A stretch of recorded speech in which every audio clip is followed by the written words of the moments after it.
Hi, and welcome to part 3 of my review of the 7-inch Android tablet that I purchased at Deal Extreme several months ago. In part 2, I sort of covered a little bit about the specs of the tablet, turned it on for my YouTube viewers, and several of you in fact made comments, very constructive comments, that the video, you couldn't really see the tablet. It was too far, the video was too small, and I guess all you people saw was my ugly mug. So in this video I've decided to change the format a little bit. Instead of seeing me, you will see the actual tablet. So what I'd like to cover in this particular episode is we're going to turn on the unit, so we'll see the performance and the speed and how fast it comes up. I'll go through the interface, the Android operating system interface a little bit, and I'll show you some of the ports on the right hand side here of the unit, all along here. In fact, let's go through those right now. So at the very bottom here you have the power jack, or the charging adapter jack, as you want to refer to it. Above that you have the headphone jack, your standard stereo headphone found on iPods and MP3 players and so on. Then over here we have two mini USB ports. Okay, the bottom one being the host port, where you can plug in a special adapter cable and plug in things like USB drives, cameras, and the Android tablet will actually act as a host and mount the USB drive or the camera, as it may be, and actually be able to transfer files from that item, from that object. The other one is what is known as the OTG, I think. Anyway, all it is basically with the cable there, a regular mini USB to regular USB cable, you can connect your Android tablet to your computer, and the computer will then mount the tablet and be able to transfer files to and from the tablet. The next port, and the switch in the middle is the on-off switch. So basically you can turn it off and the unit will not come on with the button at the top, which I'll show you in a minute. Over here we have the HDMI output, so you can hook up an HDMI cable, hook that to your television, and be able to watch any HD videos that you might have on your tablet on your television. I'll probably cover that in another episode at this point of the review, because right now I don't have any HDMI equipped television here, so I'm going to have to bring the unit to a friend's house to test it out. Finally, at the very top on the right hand side you have the micro SD port, so you can just insert a micro SD card there for additional storage. Right now I've got an 8 gig card in there. So let me put this back down. So what we're going to do now is we're going to fire up the tablet. So we're going to bring it up, and you'll see how fast it comes up, and we'll go through the interface a little bit. On the top is there's 3 buttons. The on-off button, the middle button is the menu button, which brings up different menus depending on what application you're in, and finally completely on the right hand side you have the back button. So if you're in a menu setting or in an app and you've turned on the menus and you want to go back to the app, you just simply click the back button. You can also click the back button in browser mode, and it will act just like the back button on your desktop or laptop when you're in a browser. So let's hold the first button here for about a second, and it will bring up the unit. We should see our little Android man.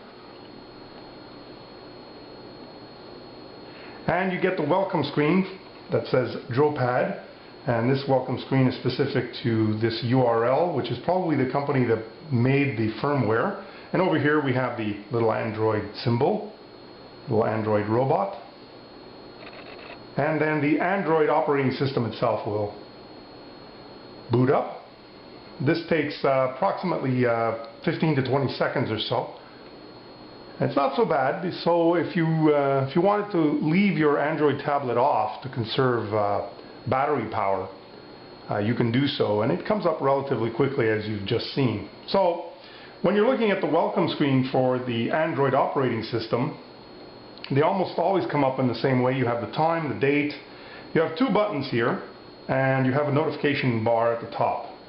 Notification bar tells you things like time, battery condition, volume buttons are accessible there. Right now it's telling us it's muted. And you have the wireless. If this unit had Bluetooth, which it does not, unfortunately, but if it had Bluetooth, you'd have the Bluetooth icon here telling you that Bluetooth is on. If it had a 3G card connected to it for using 3G networks, cellular networks, then the 3G icon would appear as well. So here we basically have two buttons that are active. You can bring it down and unmute or mute the sound, as it were. And if you click the bottom one and bring it up, you unlock the screen.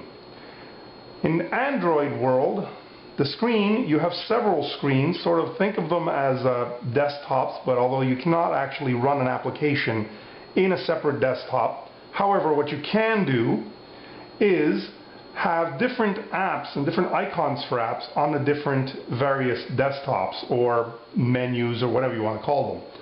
So this is the main one, and it sits between two others, one on sort of on your virtual left and two on your virtual right. And to get to those, you need only put your finger on the screen and swipe. So you're going into the previous, and then you can go to the next two screens. Now you'll notice, you'll notice that the screen is kind of oily. If I have to say anything about this screen, it's a beautiful screen. It's pretty bright. It's a nice screen for the price of the tablet. However, what I found is because it's plastic, you have to be very, very careful when you clean it. I've used things like eyeglass cleaner liquid or camera lens cleaner liquid, and the very special soft cloths that they sell for cameras and glasses. That's my recommendation.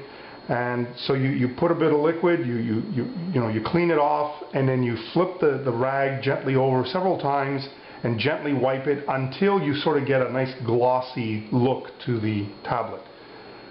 But I anticipate that within a year I'm going to have scratches on this thing. I haven't dropped it yet, thankfully, but it will happen that I might leave it on a desk, something falls on it, that kind of thing. It's going to eventually happen.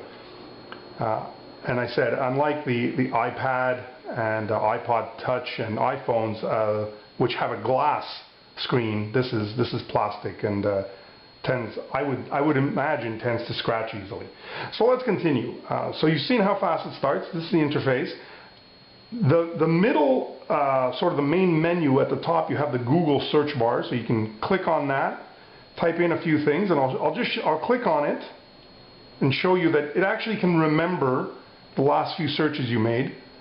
And if you click on it again, you get the keyboard. This is the virtual keyboard that comes up. Not too bad, not too shabby, but I don't know if it's this particular tablet that I have or this level of tablets. The touch on it is a little persnickety. From time to time it misses letters. When you do the shift, let me try that again. Sometimes you can sort of type stuff, right? And sometimes instead of shifting, it actually goes into caps lock mode, which is very irritating because you're thinking, okay, that's the first letter's uppercase, and then you just keep typing and you realize you're shouting or whatever if you're in an email. So that's a little bit irritating. So let's use that back button again. I'm just going to click the back button and come right back to the main menu.